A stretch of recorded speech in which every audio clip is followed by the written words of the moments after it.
friends, we've come to that point where we discuss who the world's best school prize, community choice category is awarded to. Now, this category is really about what you believe, who you believe should win. We have a judging academy of over 200 judges from around the world, but this category in particular has become a thing of its own right, where schools around the world, are voted for by the general public. And so I'm really pleased that today we have with us a phenomenal leader from the world of technology who's joining us to present this category. Please welcome Shantanu Sinha from Google, Vice President and General Manager for Google for Education, and the founding president of Khan Academy here with us. Shantanu, welcome. Hey Vikas, really great to be here. So excited to be here. And it's very early your time. We're very grateful to you to be there. What time is it in California? Not too bad, 7:40 here. It's a breeze, right? Absolutely. Well, fantastic. Thank you for joining us. And this category, unlike the others, we know who the winner is. There's one that has won. And maybe you want to say a little bit about them before we bring them onto the screen. Yeah, absolutely. So you mean for the school itself? Yeah, so absolutely. So the winner of the Community Choice Award is the ZP School, Jalinder Nagar. And just to tell you a little bit about the school, it's a government primary school in Pune, Maharashtra, in India. It transforms public education through its visionary subject friend system. Now, this is an innovative peer learning model that empowers students of different ages to teach and learn from one another, creating dynamic, inclusive classrooms where everyone's voice matters. Despite limited resources and rural isolation, the school's outstanding dedication and strong community involvement from local villagers to parents to former students have made it a beacon of innovation and inclusion, driving lasting positive change across the region. Well, many congratulations to the ZP School in Jalinder Nagar. Many congratulations. Is the school principal there?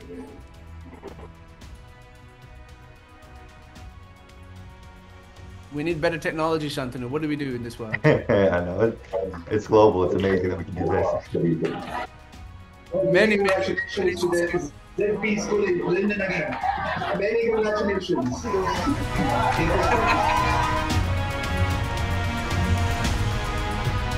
Fantastic.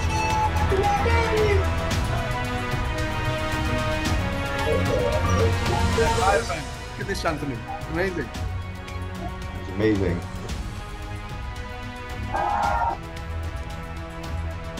As my mother would say, East or West, India is the best. Yeah. Let's wait for them to settle down and speak to the school principal.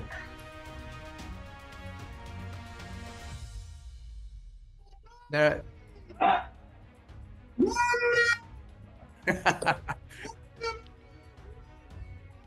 Ashutosh, can you hear us? Ashutosh, can you hear us?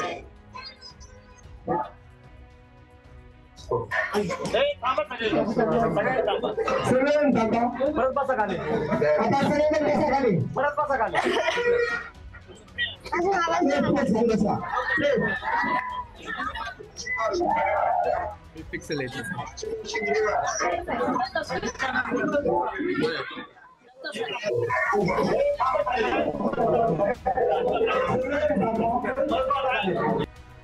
Let's give them 30 seconds. Let's hope they get it together.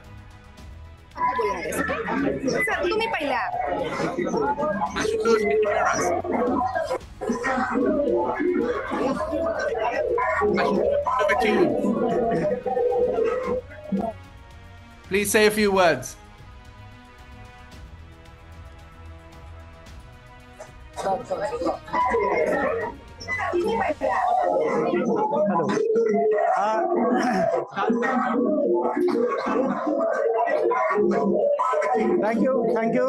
you, Vikas. Thank you very much. Please say a few words. Thank you, Vikas. Thank you very much. Actually, we are grateful to you for honoring our school our rural and remote school as the best school in the world. Thank you very much. We dedicate this honor to students, and this result shows the potential of government school, and definitely it increase the confidence of stakeholders of government schools in India, and this competition and this result will be the game changing for our rural India and our government education system. Thank you very much. Many congratulations to you. Well, thank you so much for participating, friends. Shantanu, do you have one final word for schools around the world, given your work in Google for Education, regarding the importance of schools? Yeah, I mean, I think this is an amazing event you're organizing here, and I'll just say schools are the ticket to opportunity for society. It's really amazing to see all of the great work that's happening in so many schools around the world. Well, fantastic. Shantanu, thank you so much for participating today. We're really grateful that you agreed to take part, and many congratulations again to ZP School Jalinder Nagar in India for winning our Community Choice Awards. Before we go, I just want to make sure that I tell everyone, because it's quite something when the Community Choice Award comes. All these schools fire into action to lobby their communities, their friends, say, please vote for us, vote for us. What this school managed, I think, is just quite remarkable. So in the Legislative Assembly of Maharashtra in India, the education minister made a speech where the Speaker of the House, at the time of and this is all captured on video, asked the Minister of Education to share the link with all the members of parliament and legislators on camera to go and make sure that they go vote for their schools. And that just shows the power of prizes to spur innovation, but more than anything else, of making sure that we all embrace these schools, to make sure that we give them the platform and the love they deserve, to make sure that we can ensure a quality education for all. So this school, as a result of those kinds of initiatives, achieved an amazing feat where 66,407 individual votes were cast in its favor. Many congratulations to the ZP School in Jalinder Nagar in India. And thank you once again, Shantanu, for joining us. Thank you and goodbye. We now go on to the final comments. We've gone through all the different categories of our school prizes, and I think what's really special is, in fact, there's a student that wants to speak. Is that right? Can you hear us? Thank you and goodbye. We now go on to the final category. We've gone through all the different categories of our prizes, and I think what's really special is, in fact, there's a student that wants to speak. Is that right? Yes. Yes. Can you hear us? Hello, I'm Supriya from ZP School Jalinder Nagar. We have always believed in one simple but powerful philosophy. School is run by students, for students, and through students. This journey is not only about classrooms and lessons, it is about ownership, leadership, and trust, where the children are not only learners, but decision makers, creators, and the leaders of change. Today, as we stand here, recognized with the Community Choice Award. Today, as we recognize with the Community Choice Award, we know that these are not only votes, these are voices. These are not only numbers, these are trust of millions of people across the world who believe in the power of our model. This award is a celebration of our community, the parents who stand with us, the teachers who guided us, the students who led us, and every supporter who believed that even in the remotest corner of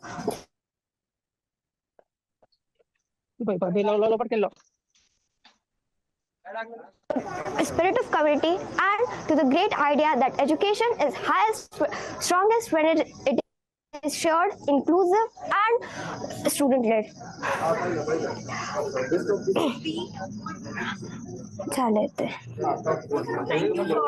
Thank you for trusting and working with us. Together, let's keep reimagining the future of education. Thank you. Many congratulations to you in Jalindhanagar.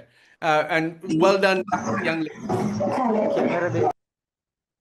Thank you all. Now we move on to the concluding remarks of the World's Best School Prizes. Another ceremony has been done. And we've gone through around the world celebrating schools, not just these 6 schools, but 50 schools from around the world. And all that remains for me to say is, once again, a congratulations to all of you for participating.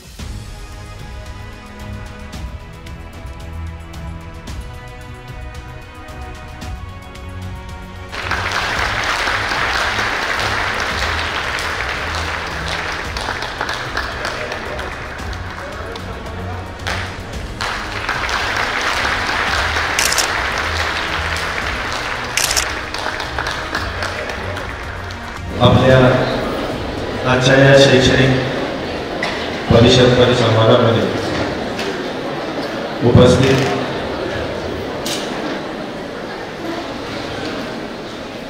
आदरणीय गुरुतुल्य Nandkumar sir,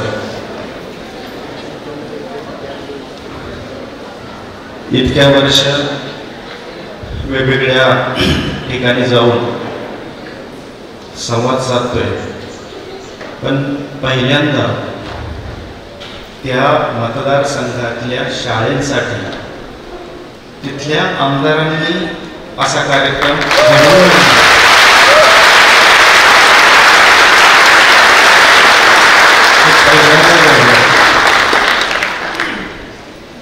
अशा शाळेबद्दल आणि शाळेत शिकणाऱ्या मुलांबद्दल महत्त्व असणाऱ्या आमदार अनुराधाताई चव्हाण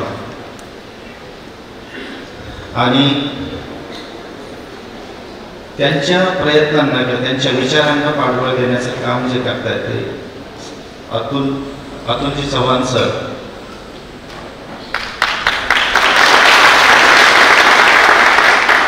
म्हणजे फक्त इथंच पाठबळ देता येत असं नाही.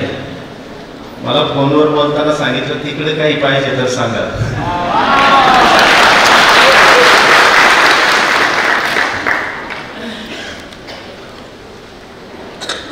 आता सर आतमध्ये बोलत होते त्यावेळेस बोलता बोलता म्हणजे आयुष्यभर शिक्षणाचा विचार करून आणि त्यामध्ये काम करून एखाद्या गोष्टीचं अवलोकन केल्यानंतर त्याचं विश्लेषण म्हणून सर बोलले होते. तो शब्द मी तुम्हाला सांगून ठेवतो. सर असं म्हणले की ह्या पद्धतीने जर काही होत असेल तर ही बदलाची नांदी आहे, महाराष्ट्राच्या बदलाची नांदी. कारण एक मतदारसंघ आणि त्या मतदारसंघातल्या शाळा तिथल्या सन्माननीय आमदारांच्या प्रयत्नाने आणि आपल्या सगळ्यांच्या कष्टाने जर जागतिक दर्जाच्या झाल्या, आंतरराष्ट्रीय दर्जाच्या झाल्या,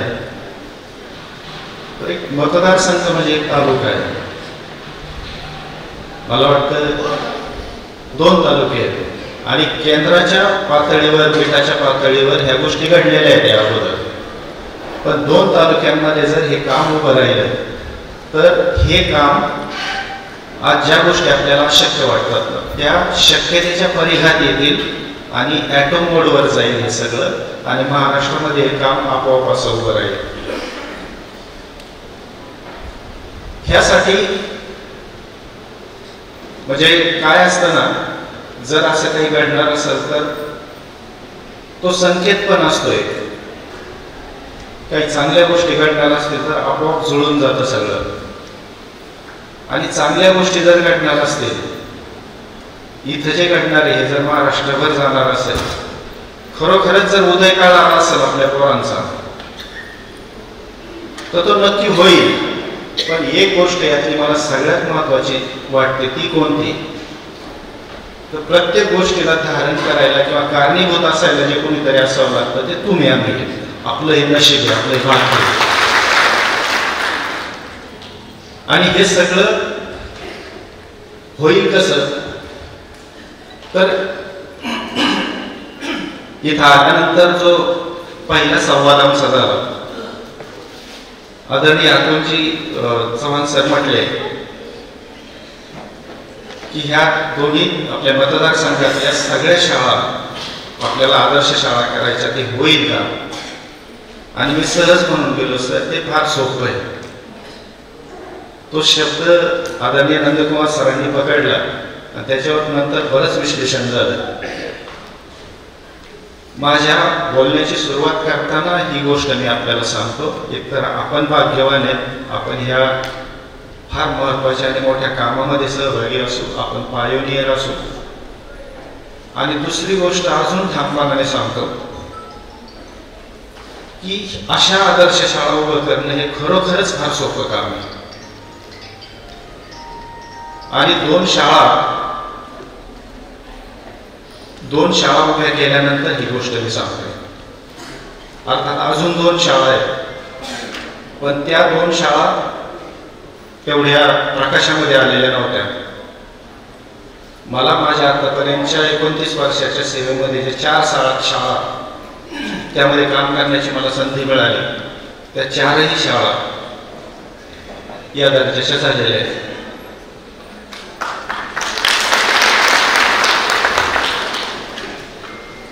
हे सगळं घडत असताना परवा एक IIT ला शिकवणारा व्यक्ती, शिक्षक शाळेमध्ये आला होता आणि ते सगळं आता जालिंदर नगरच्या शाळेमध्ये जे काही काम चाललंय ते काम त्यांनी फिरून पाहिलं, सगळं समजून घेतलं. सुरुवातीला शाळेमध्ये आल्यानंतरचा जो एक मी IITचा शिक्षक आहे हा जो आविर्भाव होता तो नंतर शाळा पाहता पाहता पूर्ण गळून गेलेलाही मला दिसला. एकत्र बसल्यानंतर हे जे सतीश कोठावळे तिथे बसलेले हे पण होते सोबत, ते खूपच शांत बसले होते आणि परत निघायची गडबड होती कदाचित त्यांना, म्हणून ते त्यांना म्हटले की सर काही डाऊट असतील तर विचारा. त्यावेळेस त्या IITच्या शिक्षकाने एक वाक्य बोलला, मेरा डाउट कुछ नहीं, अभी मुझ पे डाउट हो रहा है, मैं क्या कर रहा हूं उधर, मैं उधर क्या कर रहा हूं. आणि हे सगळं घडत असताना आपल्या सगळ्यांना माहिती आहे ह्या बाबळेवाडी असू द्या, जालिंदर नगर असू द्या, त्या सगळ्याचा जो मूळ आधार आहे तो मूळ आधार लोकसहभाग होता आणि आहे. लोकसहभागातून एक अशी शाळा की जी दुर्गम भागात आहे, निम्मा अर्धा रस्ता आतापर्यंत झालाय पण अजूनही शाळेत पोहोचायला पक्का रस्ता नाहीये. आणि अशा ठिकाणी ह्या दर्जाची एक IITच्या शिक्षकाला निरुत्तर किंवा निशब्द व्हावं लागतं, अशा पद्धतीची शाळा उभी राहत असेल, लोकसहभागातून अशा पद्धतीचं शिक्षण मिळत असेल, ज्या शाळेमध्ये इस्रोचं कार्य आहे, ज्या शाळेवर IIM अहमदाबाद केस स्टडी करत आहे, ज्या शाळेमध्ये आयसर त्या शाळेबरोबर काम करत आहे. एका कुणीही विचारणा केलेल्या की जी 3 मुलांची शाळा होती आणि शासनाच्या बंद पडायच्या यादीतली शाळा होती. एका वर्षामध्ये तिचं चित्र बदलतं, एकाच वर्षामध्ये, तसं तर 7 महिन्यामध्ये. कारण फेब्रुवारीमध्ये कामाला सुरुवात केली त्या ठिकाणी नव्याने, ज्यावेळेस बाबळेवाडीतून तिकडे जायची संधी मिळाली, संधीच म्हणावं लागेल. आणि तिथे गेल्यानंतर 5 सप्टेंबरला पुणे जिल्हा परिषद जिल्ह्यातल्या सर्वोत्तम शाळेला एक पुरस्कार देतात. त्या पुरस्काराचं नाव आहे अध्यक्ष चषक पुरस्कार. जी शाळा 2 पडक्या वर्ग खोल्या त्या पावसाने गाळायच्या, त्या 3 मुलांना पण बसायला कोरडी जागा नसायची. आठवण सांगा, 2 खोल्यामध्ये 3 मुलं बसू शकत नव्हती, सगळीकडे पाणी गळायचं, बंद पडायची यादीतली शाळा. एका वर्षात 120 मुलं झाली आणि जिल्हा परिषदचा अध्यक्ष चषक पुरस्कार त्या शाळेत दिला. फेब्रुवारी ते सप्टेंबर आपण मोजलं तर 7 महिने होते. एक शून्य असलेली, शून्य काय मायनस मध्ये असलेली शाळा जिल्ह्यात सर्वोत्तम होते 7 महिन्यामध्ये. मग याच्यासाठी शंका आपल्या मनामध्ये पैसे कसे उभे राहिले, CSR होता का, शासनाची काही मदत होती का? आज तागायत एकही रुपया नाही. ज्यांची मुलं शिकणार आहेत त्यांना प्रेरित करायचं, त्यांना उभं करायचं. आपली जी डोक्यात चाललेल्या कल्पना आहेत त्यांच्या डोळ्यापुढे स्वप्न म्हणून उभ्या करायच्या. रात्रंदिवस त्यांना सोबत घ्यायचं. इतकं सोबत घ्यायचं तर वाबळेवाडीतून गेल्यानंतर 3-3.5 वर्ष झाले असतील, पण सोबत फिरताना वाबळेवाडीचीच माणसं दिसतात.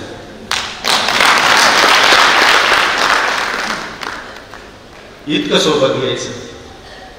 उभारणी करतानाही सोबत, संघर्ष करतानाही सोबत, सुखादुःखात एकमेकांच्या सोबत. येताना आता ठाकूर सर होते बरोबर, ते म्हणले की होतं कसं नेमकं, कारण बरेच प्रयत्न होत आहेत तरी पण आपण पदरी अपयश घेतोय. त्यावेळेस म्हणजे सहज गप्पा मारताना मी सांगून गेलो होतो गाडीमध्ये आता येताना, त्यासाठी फार काम करावं लागतं असं मला वाटत नाही. एक प्रामाणिक आपल्या समोर मांडलं पाहिजे, सगळं फॅक्ट मांडली पाहिजे. काम फार करावं लागतं का? नाही. पण थोडस आमच्या गावच्या भाषेत त्यांना सांगितलं होतं की तो 24 तास तो नाद आपल्या डोक्यात असावा लागतो फक्त. तो 24 तासापेक्षा 1 सेकंद पण कमी चालत नाही. आणि ज्यावेळेस समोरच नाही का दुसरा मुलगा शिकत नसतो आपल्या वर्गातला, त्यांनी हे समजून घ्यावं लागतं की आपलंच आता शिकून घ्या, कुठं यांच्या नादी लागतं हे काय डोक्यातलं सोडित नाही.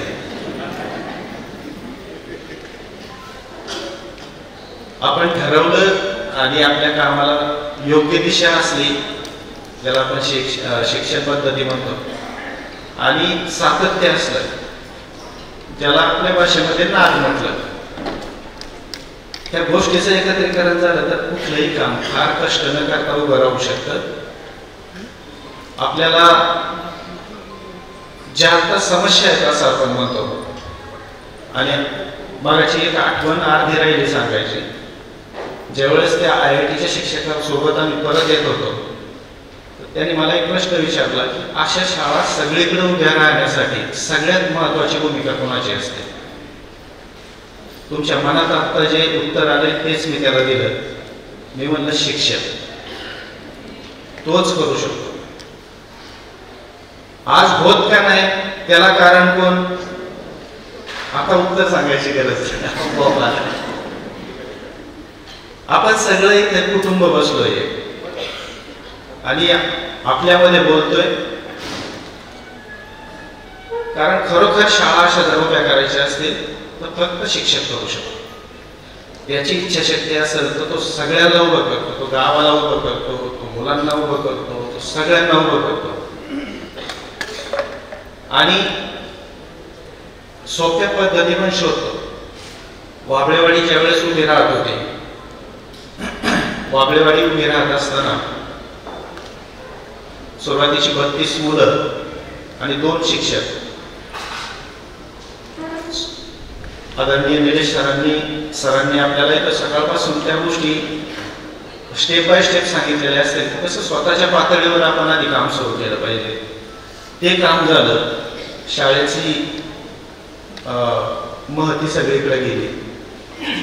त्या मुलांच्या आणि त्यांच्या घरच्यांच्या माउथ पब्लिसिटीमुळे इतर मुलं शाळेत यायला लागली. एकूण मुलं 224 झाली. त्यावेळेस शिक्षक 2च होते, मी आणि एकनाथ खैरे.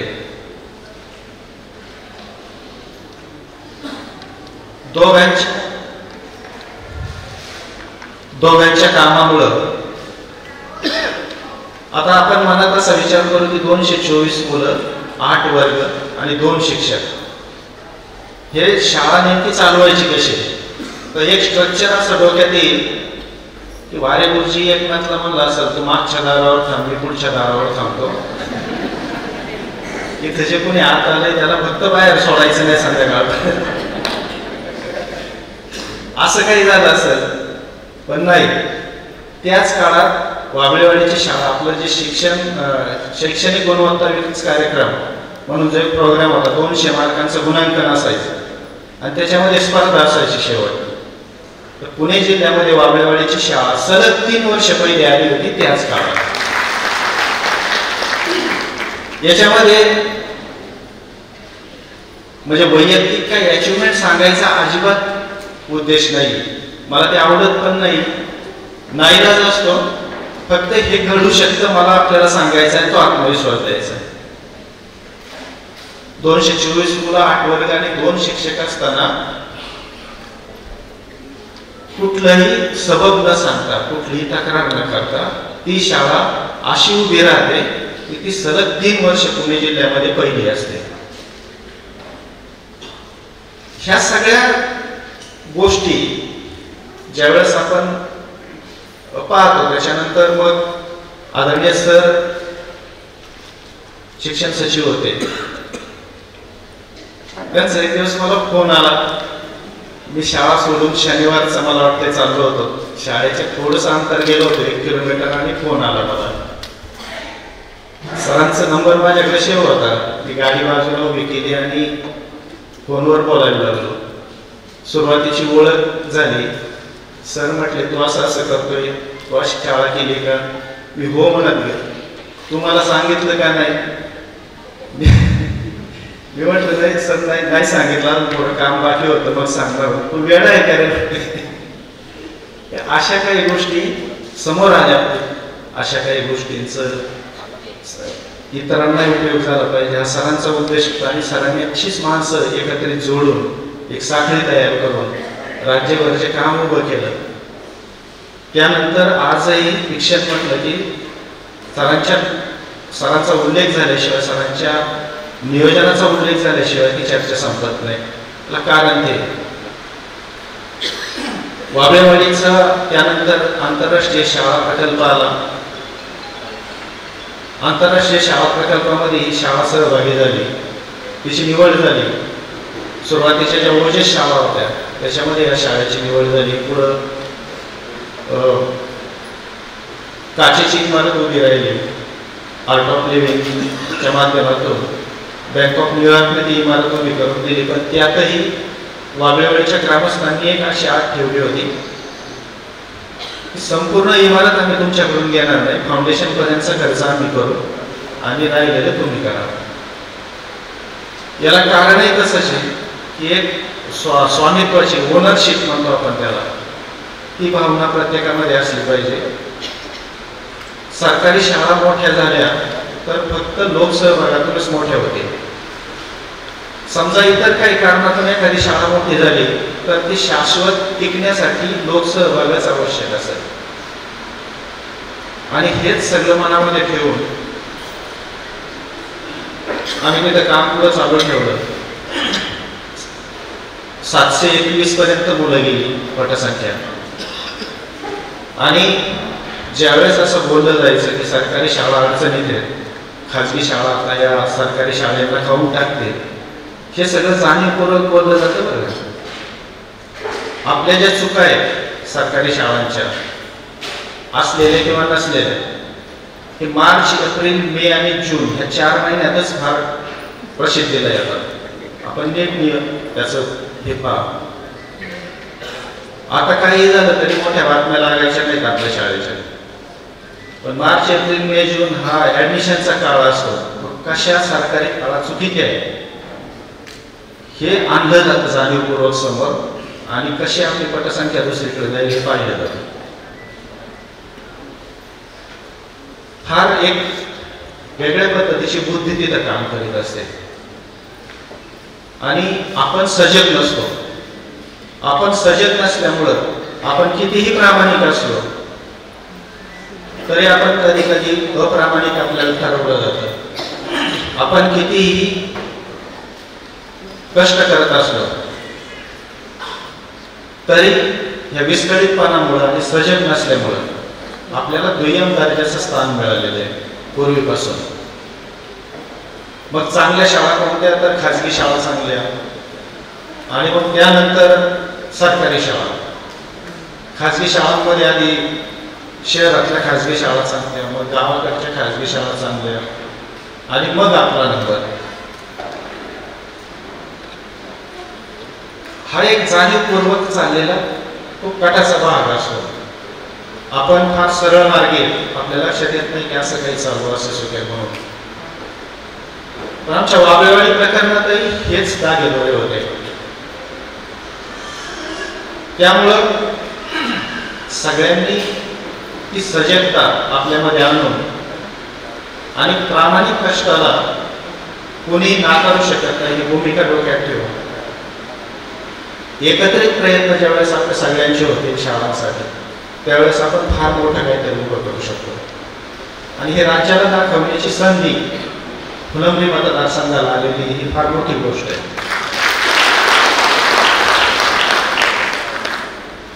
त्या अशा विचित्र काळामध्ये पहिल्यांदा असं घडत होतं की सरकारी शाळेला वाबळेवाडीच्या 5,000 मुलांची वेटिंग लिस्ट लागली.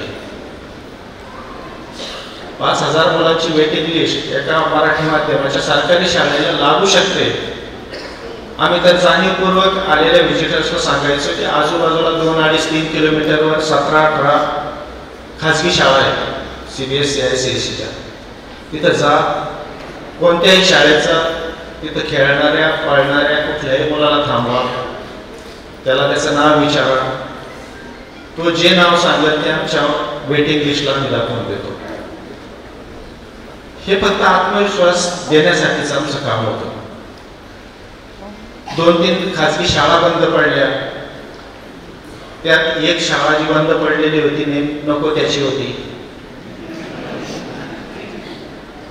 त्याचा परिणाम पुढे समोर आला. आम्ही ज्या लोकसहभागातून शाळा उभी केली आणि त्या लोकसहभागातून आंतरराष्ट्रीय दर्जाची शाळा ही लोकचळवळ महाराष्ट्रात उभी राहिली. हजारो शाळा त्या पद्धतीला आणि त्या कामाला जे फॉलो करीत होते, त्या लोकसहभागाला चुकीचं ठरवणं आणि त्याच्यावर आक्षेप घेणं हे जे काम घडलं, त्यामुळे बरंच काही घडामोडी अंतर्गत घडत होत्या. बाहेर दिसणाऱ्या वेगळ्या आणि आत घडणाऱ्या वेगळ्या, असं जे चाललं होतं. आणि त्या सगळ्या घडामोडींमधून अर्थात त्या गोष्टींना फार महत्त्व द्यायची गरज पण नसते. मी एक घटनाक्रम म्हणून तो सांगून गेलो. मला असं वाटतं की आम्ही काही काम केलं म्हणजे फार मोठं केलं हे कधी सांगायची गरज नसते. आणि आम्ही संघर्ष केला, मग काय काय दुःख हे पुजेल त्याचं रडगाणं कधी गायची गरज नसते. ह्या सगळ्याला पार करून आपण पुढे कसं जातो हे महत्वाचं आहे. हे टप्पे आहेच प्रत्येकाच्या जीवनामध्ये, कामामध्ये.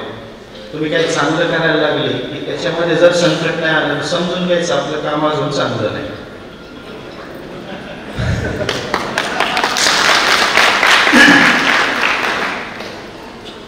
आणि मग त्याला जे आपण संधी म्हणतो, जालिंदर नगरला जायची संधी मिळाली. ती संधी एका अशा शाळेच्या पार्श्वभूमीवर मी तिकडे चाललो होतो की जी एक आंतरराष्ट्रीय दर्जाची शाळा होती, ज्याची गुणवत्ता अशी होती की सगळीच्या सगळी मुलं स्कॉलरशिपच्या परीक्षेला बसायची 5वीला आणि 8वीला, आणि सगळीच्या सगळी मुलं पात्र व्हायची.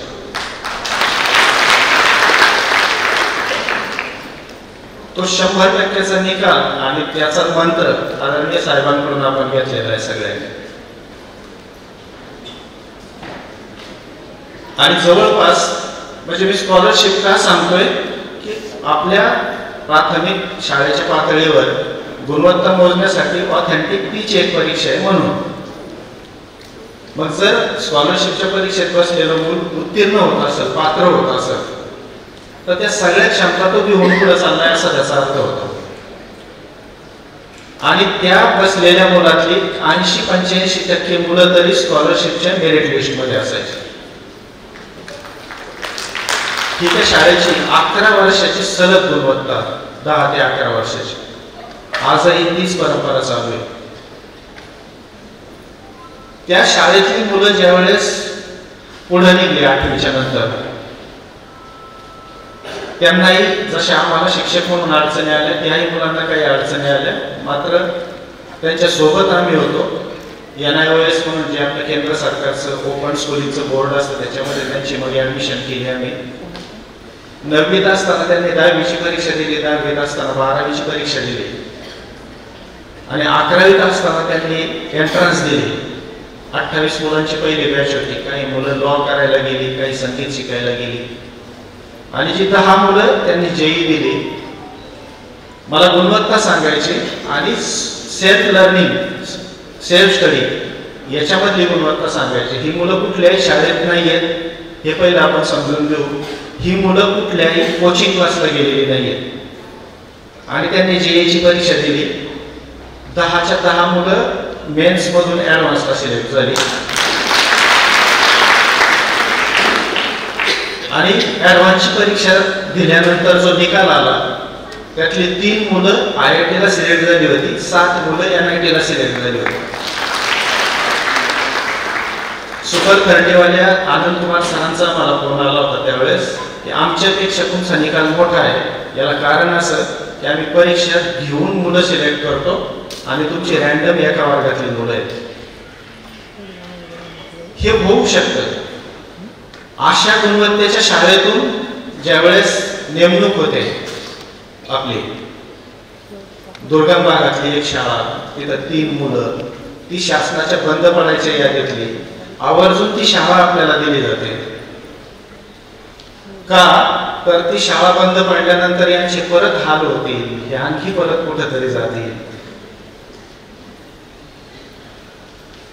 आपला आपल्यावर विश्वास असला ना. एक जिल्हा परिषद मधला अधिकारी होता, दुय्यम दर्जाचा अधिकारी होता. मात्र अधिकाऱ्यांनी कसं असलं पाहिजे त्या पातळीवरचा होता. कारण ज्यावेळेस माझ्या कारवाई संदर्भातलं टिपण लिहायला सांगितलं आणि त्याच्यावर त्या अधिकाऱ्याला सांगण्यात आलं की तुम्ही इथं सही करा, त्यावेळेस तो अधिकारी म्हटला सही करणार नाही. आणि का करणार नाही असं ज्यावेळेस विचारलं गेलं तर म्हणजे तुमच्या पापामध्ये सहभागी व्हायची माझी अजिबात इच्छा नाही.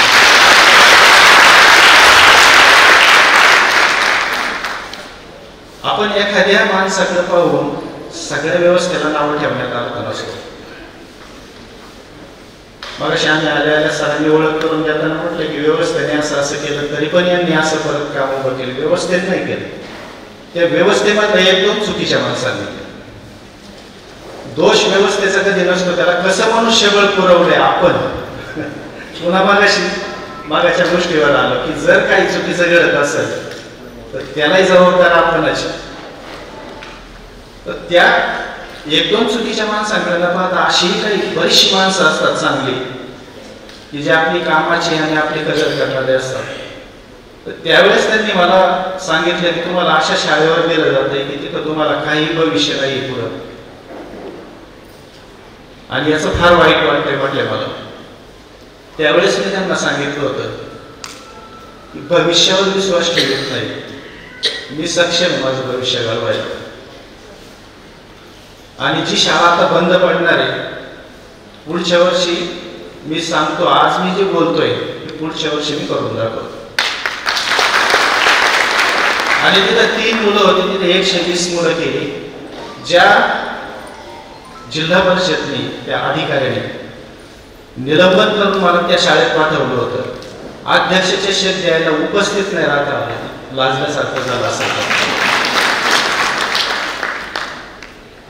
ठीक आहे, याचा कुठलाही कटुता मनामध्ये नाहीये माझ्या तरी. मनातली गोष्ट सांगतो, माझ्या स्वभावच थोडासा वेगळा आहे. ज्यावेळेस हे सगळं घडत होतं, ही वागळेवाडी माणसं सोबत होते आणि सर पण सोबत होते. एकदा तर सर मला फार खवळले होते. हे सगळं थांबण्यासाठी आणि संपण्यासाठी त्यांनी मला एक मार्ग सांगितला होता की हे कर, ह्या गोष्टी इथं नेऊन दे, ही कागदपत्र, हा विषय थांबेल. मी ऐकलं नाही सरांचं, मी ती गोष्ट केली नाही. सर त्याच्यानंतर मला खूप रागवले होते, कारण त्यांना असं वाटत होतं की हे संपलं म्हणजे काम करायला आपण मोकळं. पण असं आपल्या बाबत संपलं, पण चांगलं काम करणाऱ्यांच्या बाबतीत बऱ्याच ठिकाणी असं घडतंय. जसा आपण शिक्षणाचा पॅटर्न उभा करतो तसा संघर्षाचाही एक पॅटर्न आता होऊनच जाऊ द्या.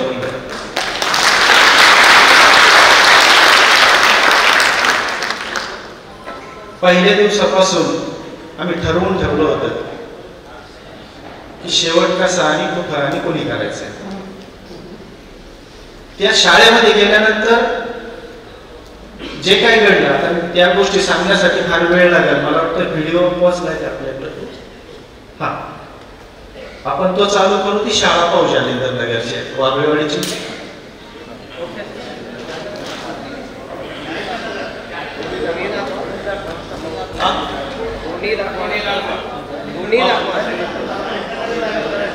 जालिंदर नगरचा पाहू आता, शेवट वाबळेवाडीचा पाहू.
Laptop, tablet, interactive board, VR, AR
ते सृजन असतं.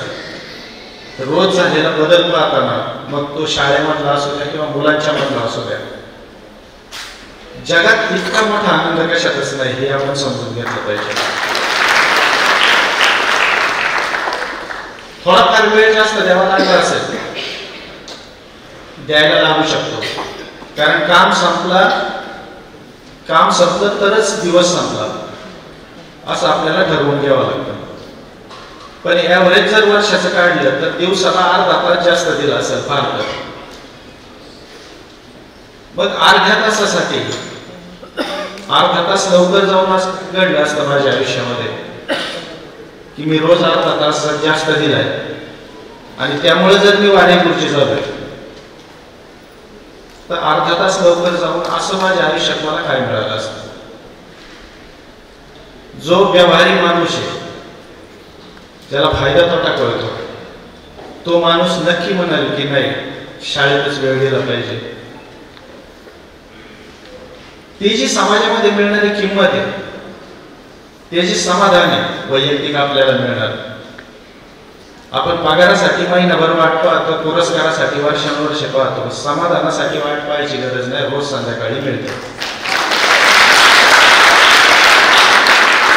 आनंद जो आहे ना ह्या कामातला, आज जालिंदर नगर, त्या दिवशी आम्ही माझी वाबळेवाडीचे विद्यार्थी पण तिथे काही मदतीला येतात माझ्या, जे NIOS पासून शिकतात, त्यांच्याकडे वेळ असतो आणि ते तिथं मदत करायला येतात मला. त्यावेळेस आमची चर्चा चालली होती आणि ती चर्चा ह्या निमित्ताने चालली होती ज्यावेळेस शाळा टॉप 10 मध्ये गेली जगातल्या. त्यावेळेस सहज बोलता बोलता असा विषय निघाला की जर समजा ह्या सगळ्या स्ट्रगलवर एखादा चित्रपट काढायचं ठरवलं असतं तर त्याची पटकथा लिहिणं, आधी स्टोरी लिहिणं, मग पटकथा लिहिणं, मग त्याची पात्र ठरवणं, मग त्याचं शूटिंग होणं आणि मग चित्रपट येणं, ते सुद्धा एवढं लवकर झालं नसतं, एवढं लवकर शाळा उभी राहील.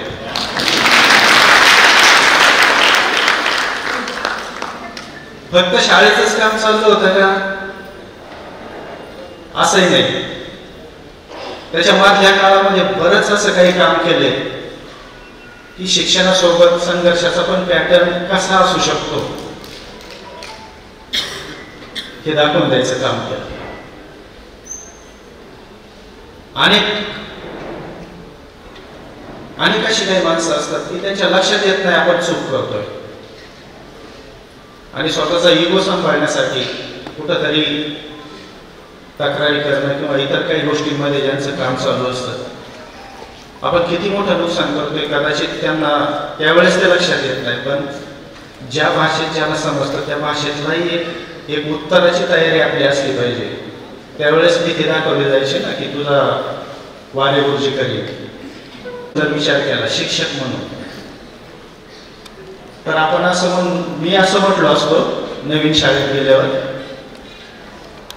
की एका प्रकरणातून आता इथपर्यंत आलोय. आता माझ्या विचार राहिलेल्या सर्व्हिसमध्ये लोकसहभागाचा ल सुद्धा तोंडातून काढणार नाही. मात्र तिथं काम सुरू केलं कारण आपल्याला जे कळतं तेच आपण केलं पाहिजे. सगळ्यात जास्त आपल्याला समजतं फील्डवर काय पाहिजे.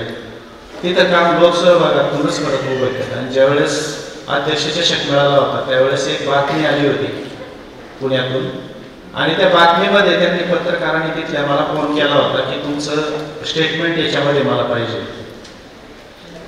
तर मी सांगितलं की माझं स्टेटमेंट मी देतो पण जसं आहे तसंच त्याच्यामध्ये येऊ द्या फक्त, कारण नंतर ते काही गडबड त्याचा अर्थ लागत नाही. म्हणून माझी 3च वाक्य दिली होती मी की शिक्षक म्हणून मला जे केलं पाहिजे इथं येऊन मी तेच केलंय. दुसरं वाक्य असं होतं वाबळेवाडी सारखीच जालिंदर नगरची शाळा पण लोकसहभागातून उभी राहिलेली. जाणीवपूर्वक मी वाबळेवाडी सारखीच असं म्हणलो. आणि तिसरं वाक्य होतं याच्यासाठी जर कुणाला आक्षेप असेल तर मला पुन्हा सस्पेंड करा, मी तिसरी शाळा म्हणतो.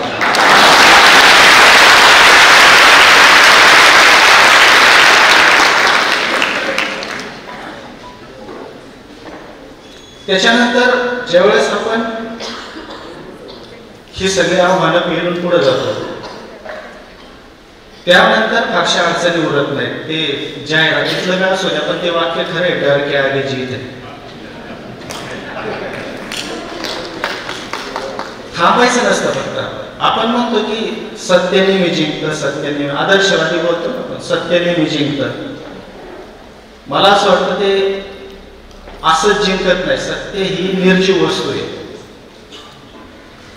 तिला धारण करायला कुणीतरी असला पाहिजे आणि तो पाय रोवून उभा असला पाहिजे, तर सत्य जिंकतं. सत्याने मी जिंकतं हे 100% खरं आहे, पण धारण करणारा व्यक्ती पाय रोवून उभा असला पाहिजे.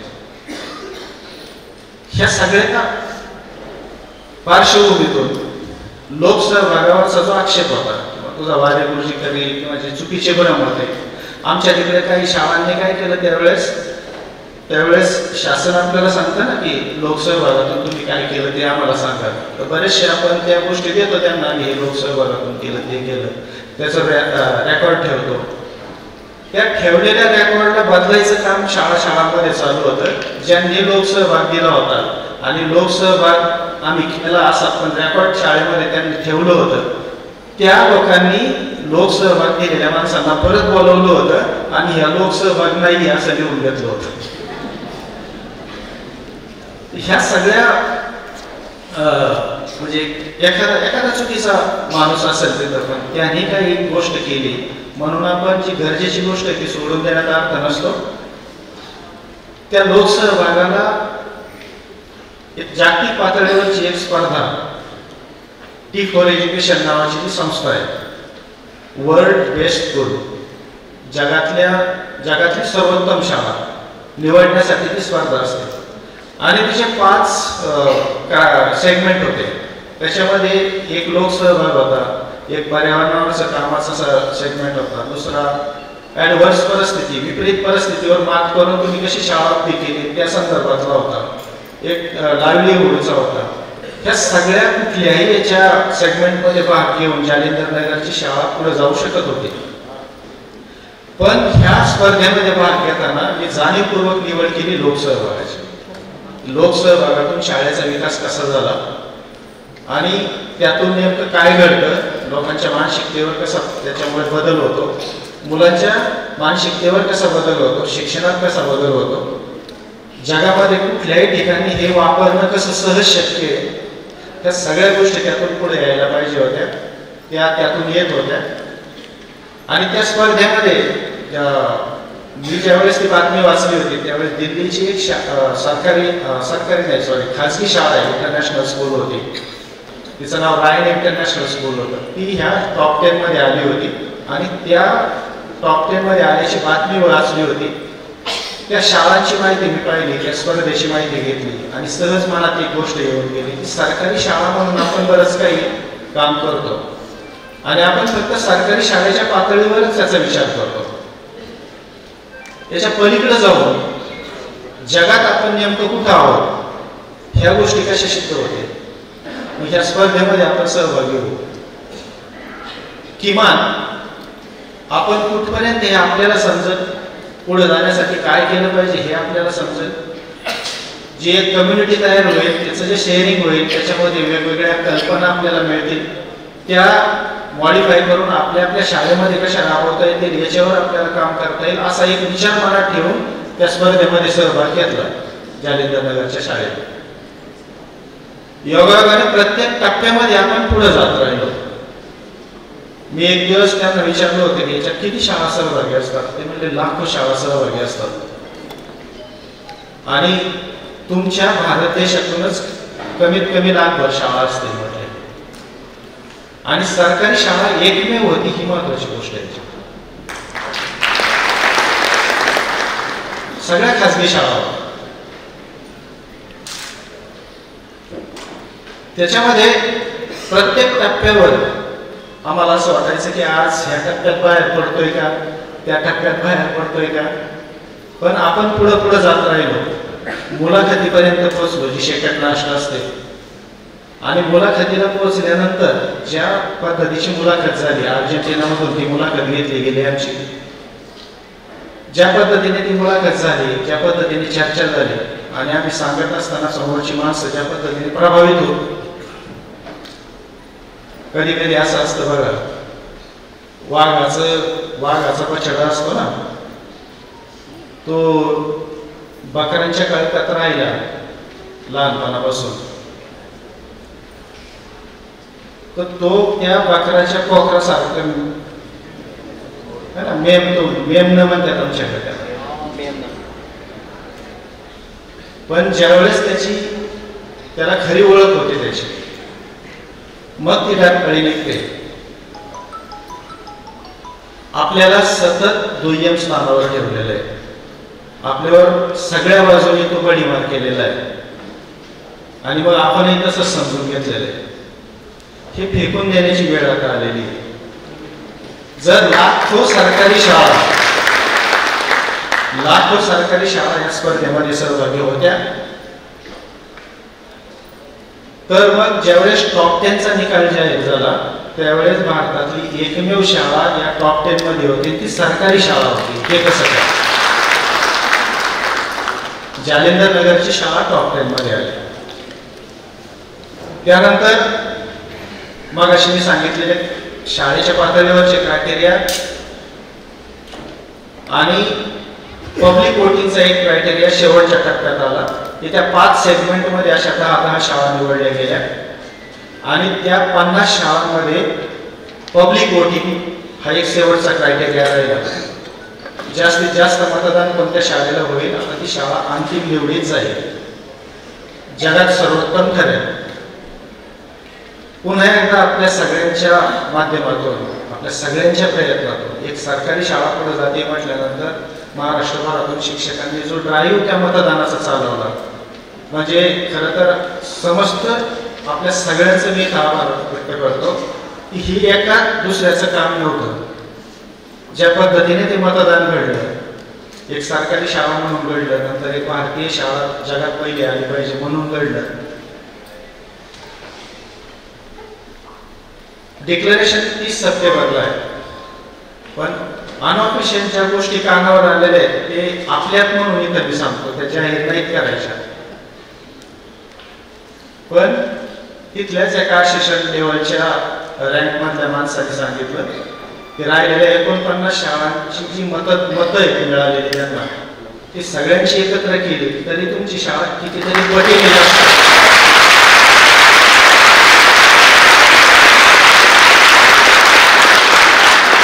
याचा अर्थ निकाल क्लिअर आहे. पुढे तो जरी जाहीर नाही केला तरी तो क्लिअर आहे आता पुढे. आणि मग अशी मी सरांना सांगितलं की सर, सरकारी शाळा जगात सर्वोत्तम होणार आहे, आणि ही गोष्ट फार आत्मविश्वास देणारी, आपल्या सगळ्यांची लढाई होती आणि जवळपास आपण जिंकलेली. तर सरांनी त्यावेळेस जी गोष्ट सांगितली होती त्याचा तक्ता माझ्याकडे दिला होता की हे फक्त बोलण्याच्या पातळीवर खाजगी शाळांना पुढे दाखवलं जातं. जो डाटा आहे तो डाटा हे सांगतो की आसरच्या रीडिंग लेवलमध्ये महाराष्ट्रामध्ये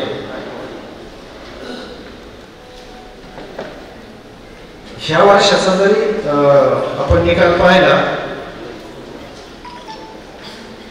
तरी 63% मुलांना 5वीच्या दुसरीचं वाचता येतं सरकारी शाळेतल्या, आणि प्रायव्हेट मधल्या 65% मुलांनाच वाचता येतं पाठीमागेच्या. वजाबाकीच्या पातळीवर जर अर्थमॅटिकच्या पातळीवर जर आपण गेलो तर 20% मुलांना 5वीच्या भागाकार करता येतो. हेच प्रमाण खाजगी शाळेत 18% मुलांना भागाकार करता येतो. आता हे आसरचे रिपोर्ट आहे, याला कोणी नाकारू शकत नाही. असेच हे आपल्या पाठी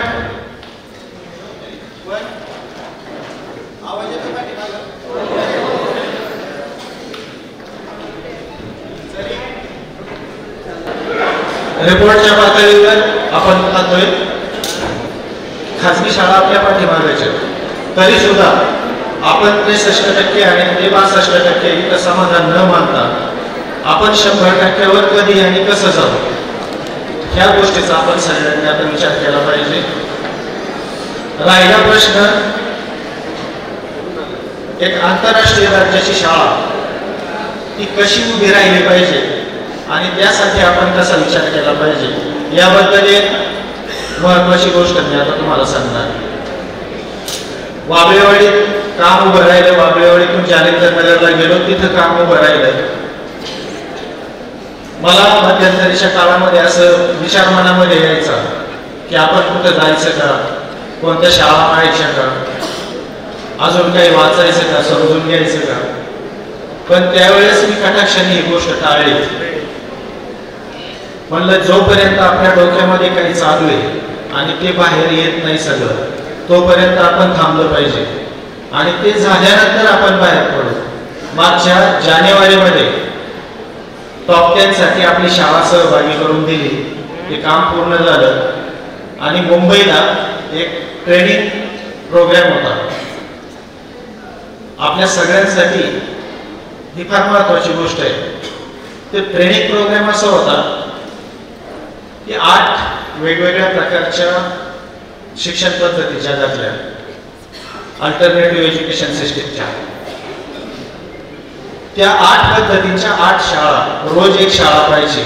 सकाळी जाताना ती पद्धती आधी समजून घ्यायची, तिथे गेल्यानंतर शाळा पाहायची, त्यानंतर तिथंच बसून चर्चा प्रश्नोत्तर असं वगैरे करायचं आणि त्या दिवशीच्या कामाचा गृहपाठ दिला जायचा, तो घेऊन घरी यायचा, तो गृहपाठ घरी करायचा, उद्या दुसऱ्या शाळेच्या किंवा दुसऱ्या पद्धतीसाठी जायचं. मग त्याच्यामध्ये वर्ल्ड ऑफची शिक्षण पद्धती होती, त्याच्यामध्ये द बिग पिक्चर जी अमेरिकेमधली शिक्षण पद्धती ती होती, फिनलँडची फिनिश एज्युकेशन सिस्टीम होती, त्यानंतर जे कृष्णमूर्तींची पद्धत होती, त्यानंतर डेमोक्रॅटिक स्कूल होती. अशा 8 वेगवेगळ्या प्रकारच्या पद्धती होत्या. रोज एक पद्धती पाहिल्यानंतर मी प्रामाणिकपणे आपल्याला सांगतो 29 वर्ष ह्या क्षेत्रामध्ये काम करून हे अंडरलाईन आहे. काम केल्यानंतर ज्यावेळेस काही गोष्टी आपल्याला समजतात, सुचतात, त्याचं विश्लेषण करता येतं, त्या सगळ्याचं विश्लेषण मी असं केलं होतं की जगामध्ये जे काही आता अल्टरनेटिव्ह एज्युकेशन सिस्टीम म्हणून ज्या मानांकित काही शिक्षण पद्धती आहेत, ज्या आपण 8 दिवस मी तिथं त्या पाहिल्या, समजून घेतल्या, माझं स्वतःचं वैयक्तिक मत असं तयार झालं. मी फॅक्ट मांडतोय, आपल्याला आत्मविश्वास द्यायचा म्हणून काहीही बोलत नाही. मी फॅक्ट मांडतोय.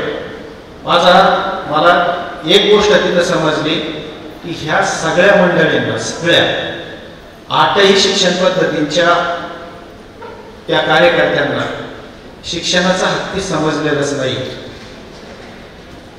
कोणाच्या हाताला पाय लागला तो खांबासारखा म्हणतोय, कोणाच्या हाताला शेपूट लागलं तो झाडूसारखा म्हणतोय. एक एक गोष्टीला महत्व देऊन त्या त्या पद्धतीची त्यांनी पद्धत तयार केली आणि तिचाच ते पुढे नेण्यासाठी त्याला पाठबळ जात आहे. मग त्यानंतर मधल्या काळामध्ये शासनाच्या माध्यमातून सिंगापूरला जाण्याची संधी मिळाली, तिथली शिक्षण पद्धती पाहिली, स्वीडनची आणि फिनलँडची सिस्टीम पाहिली आणि माझी 100% खात्री झाली की जगात सर्वोत्तम जर कुठली फिलॉसॉफी असेल शिक्षणाची तर सरकारी शाळेची. मी आज इथं जे सांगतोय, मी माझी सगळी बुद्धीपणाला लावून विचार केलेला निर्णय सांगतोय. माझी विनंती आहे आपल्याला की तुम्ही विश्वास ठेवा मनापासून, एक ना एक दिवस याची खात्री होईल. सरकारी शाळेची जी फिलॉसॉफी जगात सर्वोत्तम आहे. तुम्ही आम्ही सरकारी शाळेत घडलोय.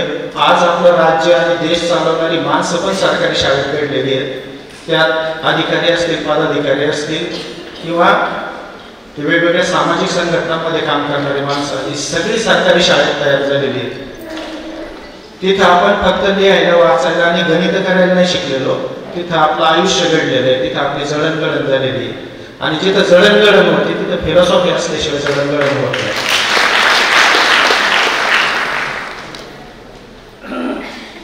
ह्या सगळ्या गोष्टींना आपण मधल्या काळामध्ये आपल्याला ज्यावेळेस दुय्यम दर्जा दिला जातो त्यावेळेस आपण कॉपी पेस्ट करायचा प्रयत्न करतो. मग याचं काही करून पाहू का, त्याचं काही करून पाहू का आणि महत्वाच्या गोष्टी आपल्या विसरून राहतात, बाजूला पडतात. ह्या गोष्टींच्यावर आता परत जाण्याची आपल्याला आवश्यकता आहे. आपल्याला सकाळपासून शिकवायचं कसं याच्यावर बराच उपाय झालेला, मी त्याच्यावर जाणार नाही. पण आज ज्याला समस्या म्हणतो, आता शिक्षण मंत्री महोदयांच्या जालिंदरनगरच्या शाळेमध्ये येणार आहे, त्यांनी मला असा एक प्रश्न विचारला होता साधा, की मी राज्यभर फिरलोय आणि 3,500 लोकांशी बोललोय, मी माझं कन्फ्युजन कमी करण्यासाठी बोलतोय, ते अजूनच वाढत आहे. मला जालिंदरनगरच्या शाळेत येऊन काय पाहायला मिळेल, हा त्यांनी मला प्रश्न विचारला होता. मी म्हणलं जालिंदरनगरची शाळा सांगायला तर वेळ खूप लागेल, तेवढा असा बोलायला आपल्याकडे नसतो, पण एका वाक्यात सांगायचं तर सांगतो. शिक्षण मंत्री म्हणून तुमच्या समोर जितक्या समस्या आहेत आज, त्या सगळ्याची उत्तरं जालिंदरनगरमध्ये. आणि मग कुतूहल म्हणून त्यांनी एक गोष्ट मला विचारली होती, की जी आज आपल्या पत्रकावर इथे आपल्याला दिसते, की एनईपीच्या बाबतीत काय. मी म्हटलं एनईपी वाबळेवाडीमध्ये इम्प्लिमेंट झालेली होती, एनईपी यायच्या अगोदर. जालिंदरनगर तर त्याच्यानंतरची, तिथं तर बऱ्याच गोष्टी ऍडव्हान्स आहेत अजून. आणि अजून एक सांगतो, एनईपी पूर्ण असल्याशिवाय तिला आपण शाळाच म्हणू शकत नाही. फार महत्वाची गोष्ट आहे. एनईपीच्या सगळ्या गोष्टी पूर्ण असल्याशिवाय तिला आपण शाळा म्हणू शकत नाही. त्या तर इनबिल्ट आहेत, त्या पूर्णच असल्या पाहिजेत आणि आहेत. कुठली ती 1100 पानांचं डॉक्युमेंट सगळं वाचून तिथं प्रायमरी लेवलवर काय काय अपेक्षा आहे एनईपीची ही पाहून त्या शाळेमध्ये इम्प्लिमेंट केलेली आहे पूर्ण. त्या सगळ्यांची डॉक्युमेंट. मग त्यांना ज्या वेळेस मी सांगितलं की समस्यांची सगळी उत्तरं तिथे आहेत, तर पुढचा विचार असा झाला की सगळे आपल्याला लिखित पाहिजे. मग ती इतकी सोप्या भाषेमध्ये आता लिहिली जात आहे, त्याला मी लिहितोय, वाबळेवाडीचे माझे विद्यार्थी तिथं मदत करतायत, की वेगवेगळ्या मानसिकतेतून लिहिलं गेलं पाहिजे म्हणून वेगवेगळ्या लोकांची मदत घेऊन करतोय. मग अशी जे बोललो ना की फार सोपं आहे सगळ्या शाळा चांगल्या करणं, याला कारण पाठीमागे ते की जे आता तयार होत आहे, माझ्या बाजूने मला जेवढ्या समस्या महत्वाच्या वाटल्या त्याच्यावर इतकी सोपी उत्तरं काढलेली आहेत की आपल्याला ती डॉक्युमेंट वाचलं तरी आपल्या लक्षात येणार खरंच हे फार सोपं आहे. ते मी माझ्या बाजूने नक्की काम करेन. फुलंब्री तालुका मतदारसंघ इथल्या सगळ्या शाळा सर्वोत्तम होण्यासाठी माझी जेवढी काही क्षमता देवाने दिलेली बुद्धी आणि शक्ती मला इथं वापरता येईल. आदरणीय ताईंनी फार मोठे इनिशिएटिव्ह घेतलाय, हे होत नाही अलीकडच्या काळात. मी सुरुवातीलाच बोललो त्याप्रमाणे मनात ममत्व असल्याशिवाय या गोष्टी नाहीच होत, येतच नाहीत पुढं. जे इनिशिएटिव्ह त्यांनी घेतलं त्याला सगळ्यांनी साथ देण्याची आवश्यकता आहे. मी माझं कर्तव्य म्हणून माझ्या कर्तव्य भावनेतून आपल्या सर्वांच्या सोबत तुमचा सहकारी म्हणून असेल एवढीच या ठिकाणी मी ग्वाही देतो आणि थांबतो. धन्यवाद.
धन्यवाद सर.